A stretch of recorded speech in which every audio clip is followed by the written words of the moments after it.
Będzie похвалений Ісус Христос, вітаємо сердечні, цілий наш сімейний з'їзд і велике сердечне Бог Святий заплать, що сьогодні нас провідали, вшанували мою матусю і що ми помолилися, погостювали і один для другого віддали пошану. День похвалений Ісус Христос. Я всіх вітаю домашньої церкви. Так. Домашньої церкви.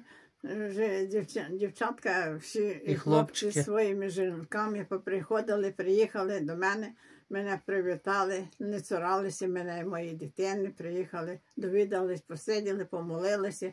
Дай вам Боже здоров'ячко, щоб матінка Божа вас охороняла, здоров'я вам давала і опікувалася вами.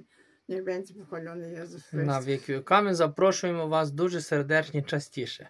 З паном Богом до побачення. Хата відкрита, можете приїжджати і кожен раз, коли вам виходить, то приїжджайте. Я вас буду чекати, і вам буду сидіти і слухати ваші молитви, ваші мови. Дякую вам. З паном Богом, сонечка, до побачення.